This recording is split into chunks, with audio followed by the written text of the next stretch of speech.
Eu penso que nós somos seres sociais, tá? Então, assim, existe uma coisa que já vem embutida no espírito, mas muito, inclusive, uma das questões é justamente você ter que conviver com as pessoas para poder aprender, para poder melhorar, para poder. Então, na minha concepção, o fato da gente precisar e aprender uns com os outros é uma questão que influencia demais nessas ações, né? Então, quando você tem um ambiente, e aí eu não estou falando que essa é a única causa, porque é aquilo que a gente fala, a gente sabe muito bem que existem pessoas que tiveram todas as condições positivas e são ruins, e todas as pessoas que tiveram condições negativas e são boas. Isso não quer dizer, mas até por uma questão de pensamento de desenvolvimento humano, o ambiente, aonde você vive, o que você aprendeu, isso vai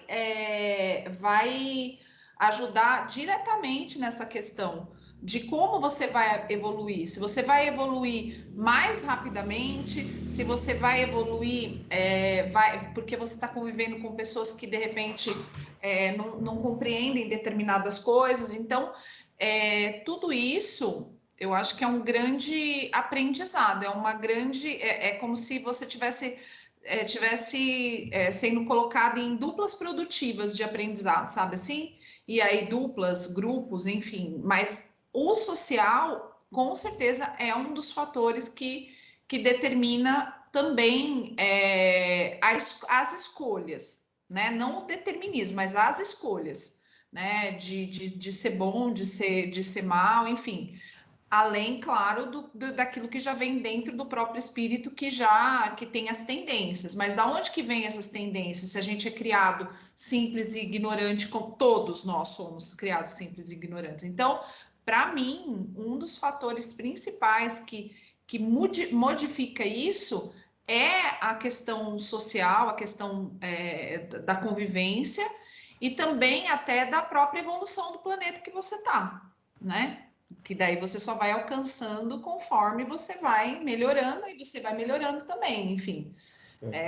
São questões assim, né? Coisas para a gente pensar. Não, fica aí que eu vou ler duas perguntas e depois eu te devolvo a bola, Cláudio. Pergunta 121, isso que você falou. Por que alguns espíritos seguiram o caminho do bem e outros do mal? Resposta, que é uma pergunta. Não tem eles o livre-arbítrio? Ou seja, o que foi o livre-arbítrio? Deus não os criou maus. Ou seja, Deus não criou ninguém mau. Criou os simples e ignorantes. Do mesmo modo que Deus também não criou ninguém bom. Criou simples e ignorante. Isso é, tendo tanta aptidão para o bem quanto para o mal. Ou seja, estatisticamente é meio a meio, cara, a coroa. Dados com o mundo. Ou seja, tem tanta aptidão para o bem, joga a moedinha, tem a mesma aptidão para o mal. Os que são maus, assim se tornaram por vontade própria. Quem se tornou mal foi por vontade própria e a lógica contrária. Quem se tornou bem foi por vontade própria. Está implícito, mas você conclui daí. 122.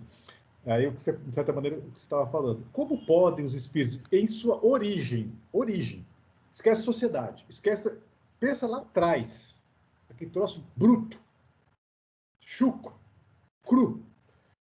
Como podem os espíritos, em sua origem, quando ainda não têm consciência de si mesmos, ou seja, não tem a consciência. Então, esquece sociedade. Sociedade é um padrão altamente, é uma concepção, ou seja, uma consciência muito acima de um cru, de um chucro. Então, como pode os espíritos de sua origem, quando ainda não têm consciência de si mesmo, gozar da liberdade de escolha entre o bem e o mal? Há neles algum princípio, qualquer tendência que os caminhe para uma senda de preferência a outra? Ou seja, espera lá. Se é simples e ignorante, o cara não tem a mínima condição de distinguir o que é o bem e o que é do mal. Não tem. Não tem. Por definição, porque ele é simples e ignorante. E aí, tem tanta aptidão para o bem e para o mal, que eu diria tem tanta propensão ou tem tanta probabilidade para o bem como para o mal. Probabilístico. A princípio da incerteza. Cara, esse cara vai para o bem ou vai para o mal? Não sei. Teoricamente, não sei. Deus saberia? Pergunta, né?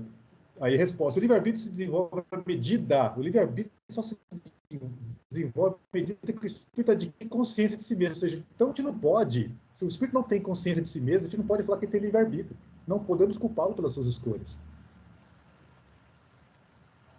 Sim, E aí? a questão, exatamente, esse é um ponto muito sério, porque o livre-arbítrio, ele só é a mesma coisa que você pegar uma criança de 2 anos e soltar ela e deixar ela ao Deus dará. Então, assim, você não pode dar uma escolha, quer dizer, você pode até pegar a criança e falar assim para ela, olha, você quer brincar com o ursinho amarelo ou com o ursinho vermelho? Ok, ela tem condição de escolher qual daqueles brinquedos ela vai pegar. Agora, ela não tem condições de pegar, você quer uma aguinha fervendo ou você quer um fósforo? Claro que não. Então, essa questão da consciência, né, de si mesmo, ela é um primeiro ponto. Então, não existe livre-arbítrio, e aí é de novo aquilo que eu estava falando, porque depende muito da evolução, e conforme a gente vai evoluindo, a gente vai adquirindo o livre-arbítrio, e é como? É através das vivências, é como a Carla falou, a gente precisa experimentar, a gente precisa viver aquilo para poder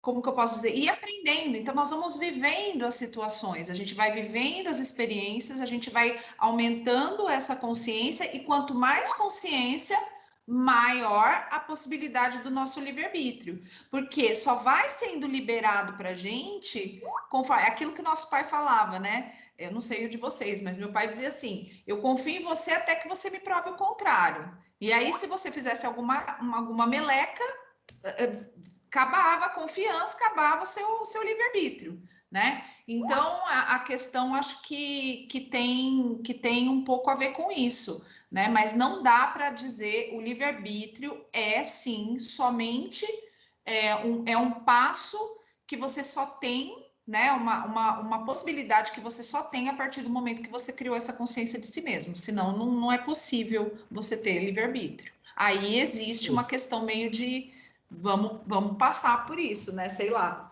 É uma questão para se pensar. Ó, agora que você fala, sei lá, eu entendo como incerteza. Por esse pensamento da Cláudia, eu posso entender que o livre-arbítrio não está na Terra ou na vida corpórea. Né? O livre-arbítrio só está no plano espiritual.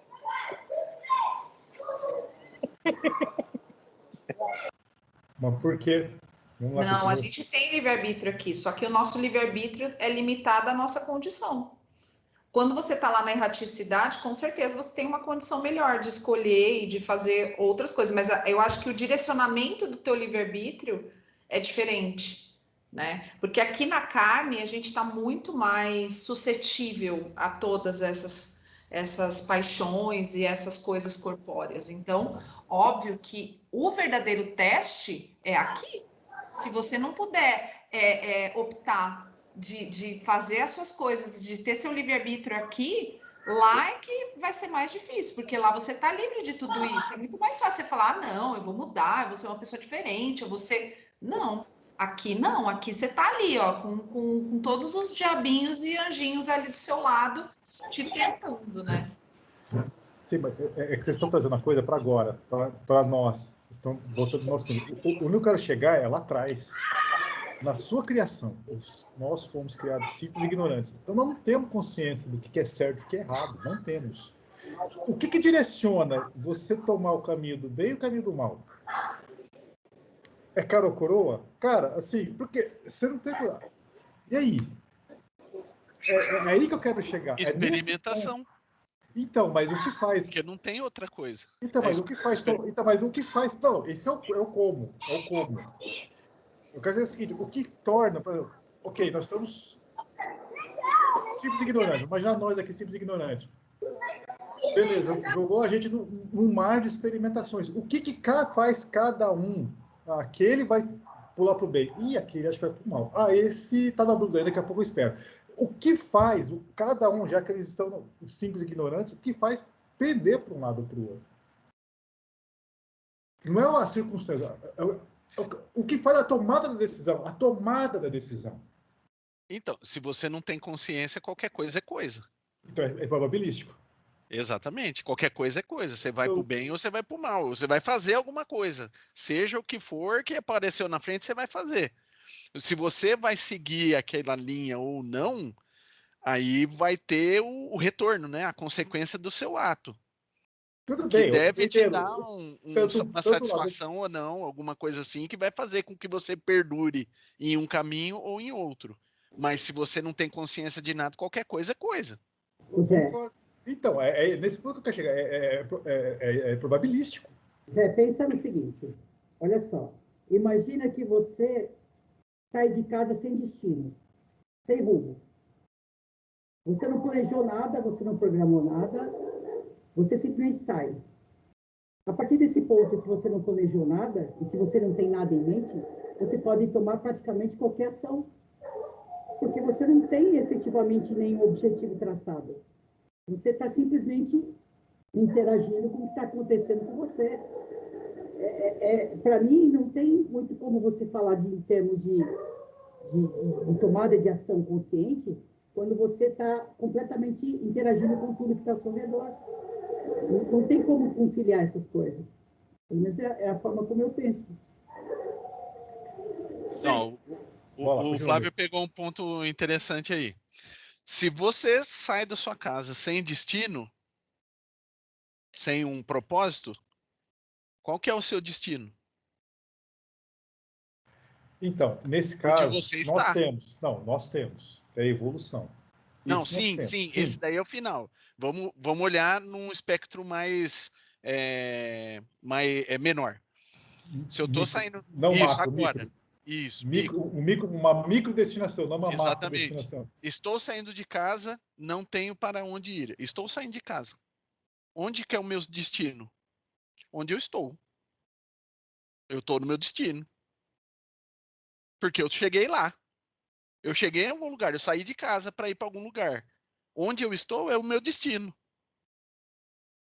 Veja que interessante a coisa, né?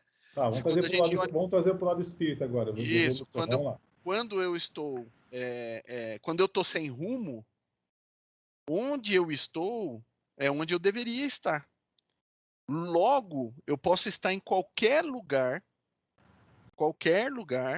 independente de ser bom ou mal, olhando para o lado espírita agora, independente do caminho, independente de ser bom ou mal, eu estou em algum lugar. O que vai fazer eu continuar naquela linha ou continuar na outra linha? Sendo que eu não tenho nenhuma pretensão de chegar a lugar nenhum. Nenhuma referência. Exatamente, eu não tenho Nenhuma referência. referência.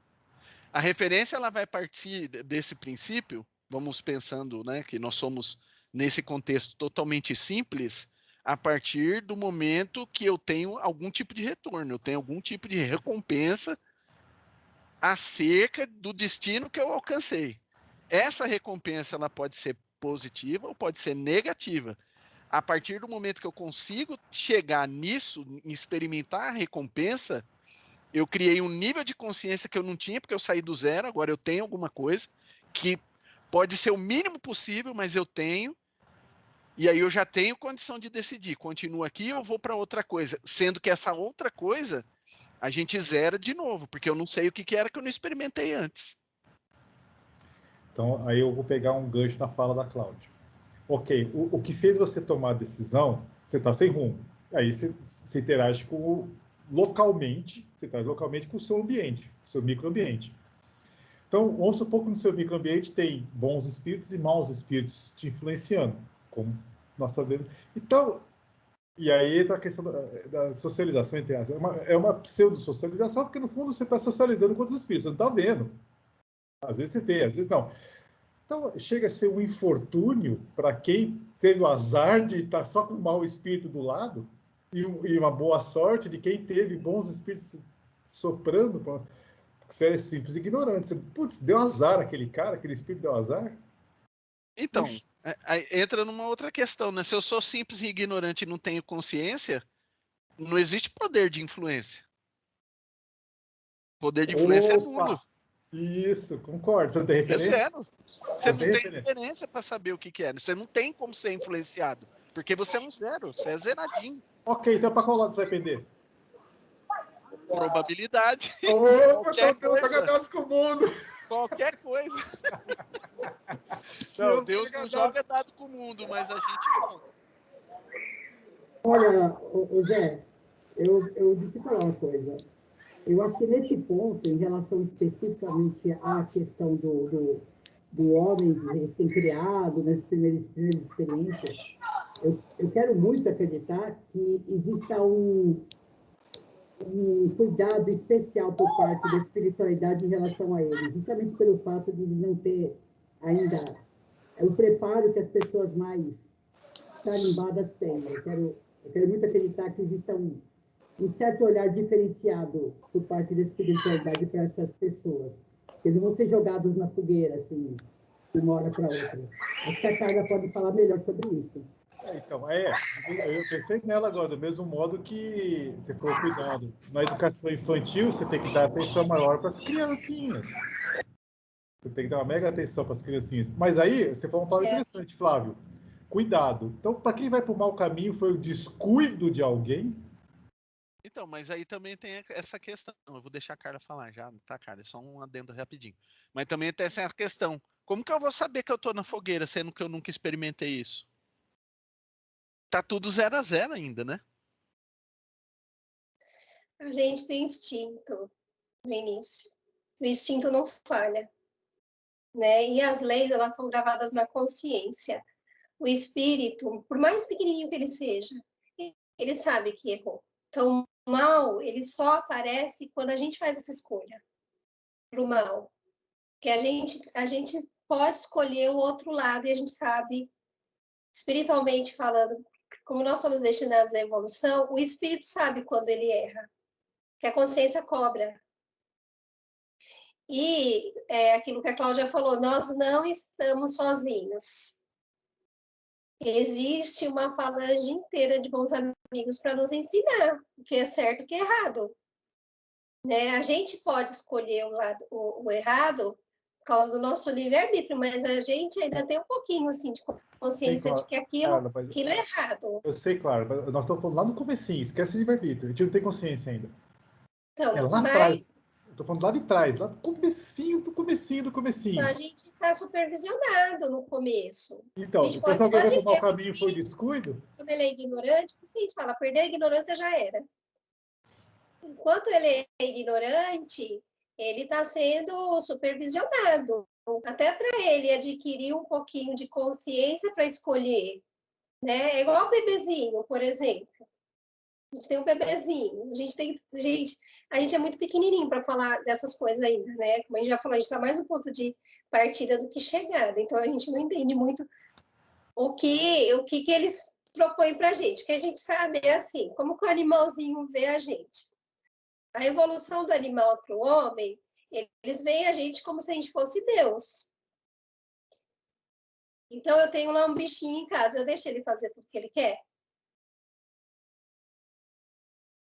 Não.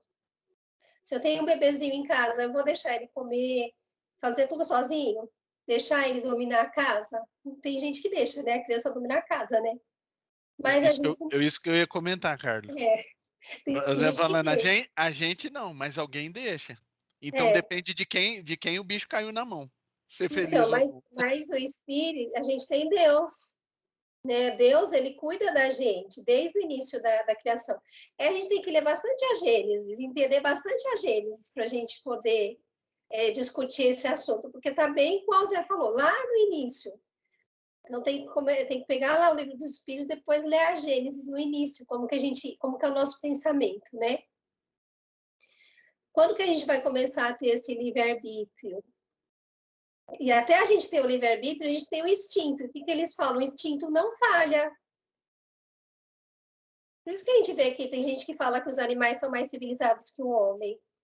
Não é que eles são mais civilizados, é porque eles agem por instinto, e o instinto não falha. Mas por eles serem seres inferiores, eles precisam de alguém que domine para que faça com que ele cresça. Né? O que a gente faz? A gente começa a fazer com que eles vão ficando domesticados, vão ficando mais sociáveis. Né? Isso é trabalho do homem para os animais. A espiritualidade, acho que ela vê a gente igual aos animaizinhos também. Né? Até hoje a gente vê pessoas que precisam ter rédeas, né? Porque se deixar a gente fazer o que a gente quer ainda, a gente não sabe nem... que a gente percebe que as pessoas usam ainda intelecto para dominar os outros, né? A favor de si, né? E usa o espiritismo também, a gente está vendo aí uma porção de espírita aí, tá usando o espiritismo para ganhar dinheiro. Então, é complicada a coisa. E outro, falar que não sabe? Sabe. Tem a intelectualidade, mas não tem amor, não tem consciência do que, que aquilo vai causar, né, na vida espiritual da pessoa, né? É difícil, é um assunto difícil, né?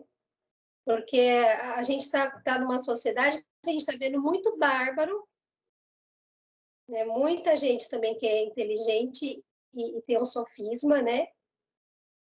Que usa a intelectualidade só para poder dominar e fazer uma porção de maldades aí. E a gente também vê entre a sociedade os sem noção, que a gente vê que não tem nem que o livre-arbítrio da pessoa foi tolhido. Ela não tem direito nem de pensar direito. Ela não consegue nem pensar, porque ela está sobrevivendo. Então, a gente está vendo um monte de coisa misturada. Parece que a gente está vivendo num mundo de provas e expiações, com vários espíritos que vieram de mundos primitivos ou que não saíram dos mundos primitivos, mentalmente falando, né? O corpo pode estar até mais avançado, mas o espírito ainda está pensando de uma forma primitiva, né? Porque a gente está vendo. Às vezes a gente só vê a casca, mas a gente está vendo muita coisa bárbara acontecendo. Coisas que a gente só vê em mundos primitivos. É pouca gente? Mas a gente consegue ver. E a gente também, e essa parte dos espíritos mais iluminados que estão aqui, tá meio que escondido, né? A gente não está conseguindo enxergar, mas tem um quarto aí da população que está suando a camisa para a Terra evoluir. Mas a gente também, por causa da nossa evolução e dessa lei de sobrevivência, a gente não está conseguindo enxergar. Agora, a gente teria que fazer uma regressão, né, Zé, para a gente entender isso direitinho, né? Bom, para entender aqui, antes que a Cláudia colocou um comentário interessante, o Alexandre também colocou uma pergunta interessante. Antes de passar a bola para vocês dois, vocês vão falar, tá? A Cláudia falou do Vygotsky e o Alexandre falou da relação entre instinto e o determinismo. Vou pegar uma sequência aqui do livro de Espírito que fala sobre instinto. Começa na 73. 73? É. O instinto independe da inteligência? Precisamente não. Tá? Não independe. Por isso é que o instinto é uma espécie de inteligência. É uma inteligência sem raciocínio. Por ele é que todos os seres provêm as suas necessidades. Ou seja, o instinto está relacionado com a necessidade imediata, normalmente.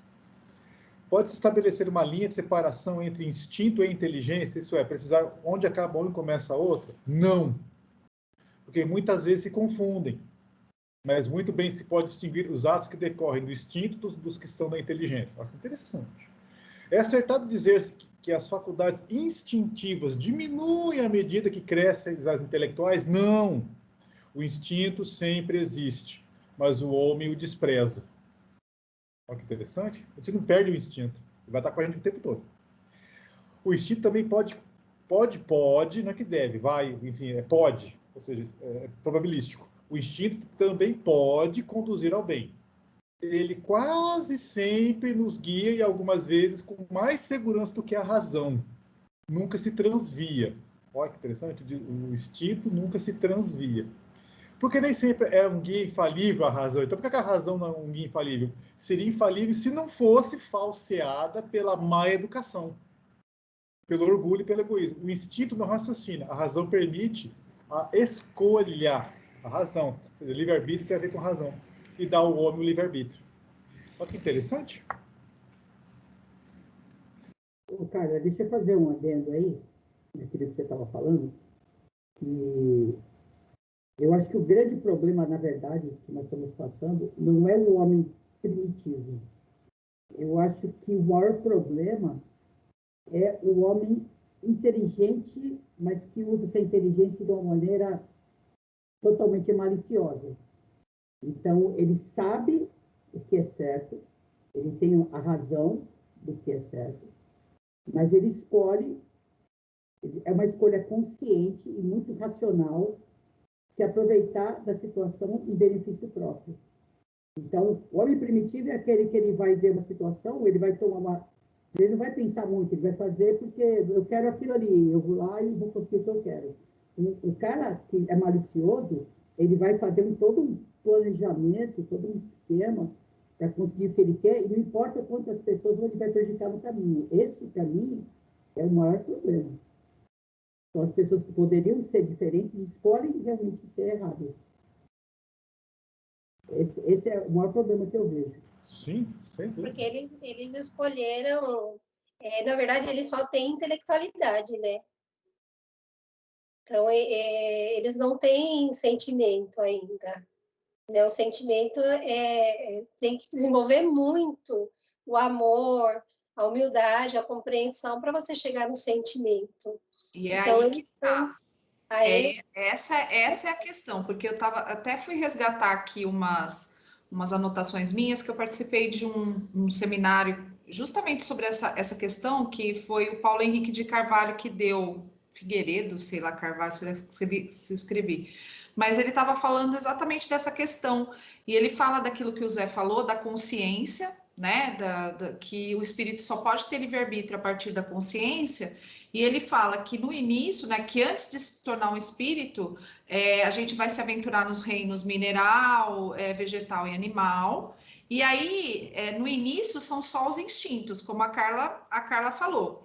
E aí entra uma questão que é especificamente humana, que é a razão e a vontade, né? E aí a gente começa a desenvolver os sentimentos. Então ele fala do prazer, que é uma questão do corpo físico, né? O prazer. E que é um sentimento curto, que tem começo, tem meio, tem fim.